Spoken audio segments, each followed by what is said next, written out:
Well, yeah, not a bike video, but yeah, somebody asked me to work on this old battery charger, maybe to get it working for them. And looks like I'll get some light down in there. See that? A unitron rectifier. It's the Forest Electric Company in Newark, New Jersey, USA. And man, had to do some research on it. Didn't find a whole lot really, but it looks like somebody's put like an amp gauge on it. Looks like originally you can see a hole back behind there that it fit right into the case, but looks kind of like a vintage repair. So what it does have is a tube in it. Big old thing, looks like a light bulb. And yeah, I guess it's a mercury vapor rectifier. So like the old tubes. That's what why radios had lots of tubes before they discovered other diodes. Looks like it's got a couple of fuses at the back there. And yeah, handy dandy handle. I guess it's what you would call the old-fashioned portable battery charger. It's heavy as anything. And we got the positive on this side, negative on this side. We got a dial that goes up to 10. I don't know if you can see that, but it goes up to 10. And on there it says like the voltage is up to 45 volts DC at 6 amps. So yeah, I imagine it was for charging a variety of batteries, including, the old Automotive batteries had separate cells at like 2 volts or 1.5 volts or whatever you want to call it. Plus, yeah, I see pictures of them saying like the old radios had batteries. Your radio in your house had a battery. You'd have a charger to charge it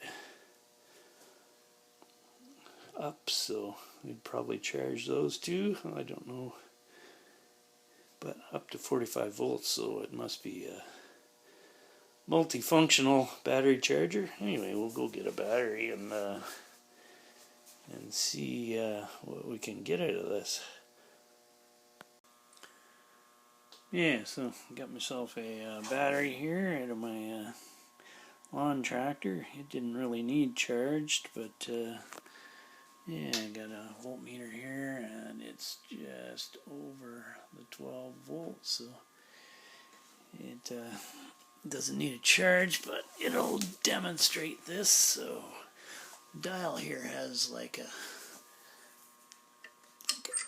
off position, but the actual battery charger itself is like no switch, just kind of plug it in. So we'll get her plugged in here and see what we got. There we go, she's lit up there.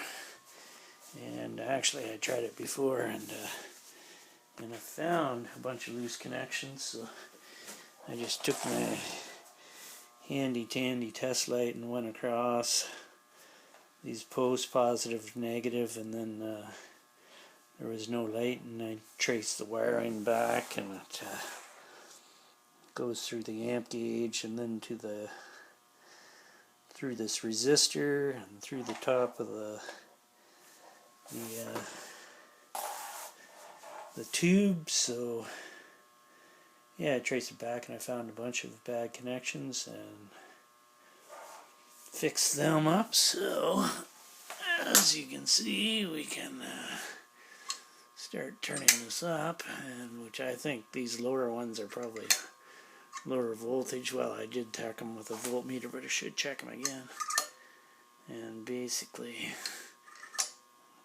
No charge as yet, but there you go. The old tube went a little brighter, and what do we got now?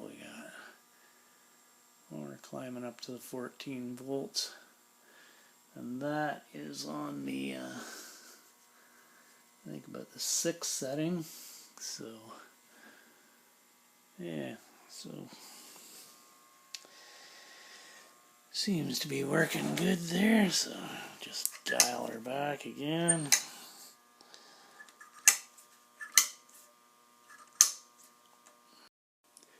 Yeah, so I'm gonna like hook this up to, well, I got it hooked up to some voltmeters. So we got this one, and we got her charging at about 14, and it reads here about 14 on the digital too, and we can turn it down, and it goes down to about 10 there.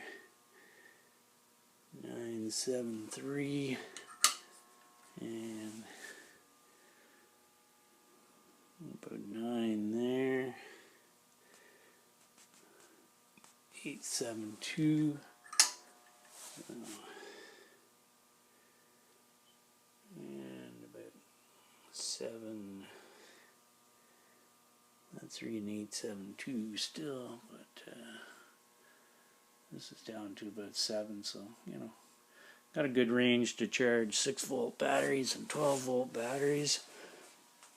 I think somebody's added this resistor in here, and yeah, the lower settings don't really register what I thought they would. I thought maybe 2 volts or something like that, but they don't seem to register.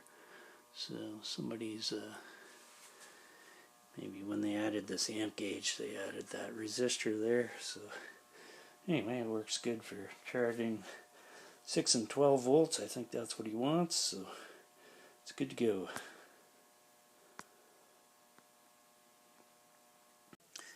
And so this is a tester that I have out of my collection of automotive testing tools. It tests like individual cells of batteries. So back when the cells were joined on the top of the battery, you'd have the main lead post, and then you would jam this one in the strap they put on the top of the battery that joined the 2 cells. It would go from positive to negative, and so like they'd have 3 cells joined together for 6 volt and 6 cells for 12 volt. But yeah, I think that's a pretty cool tester. I'm not too sure what year it is, but it doesn't really say on the patent. But yeah, it's just kind of does a discharge test for 10 seconds, and I guess you stay on the green, you're good to go. So yeah, pretty cool looking item, kind of like a ray gun or something. Pretty neat.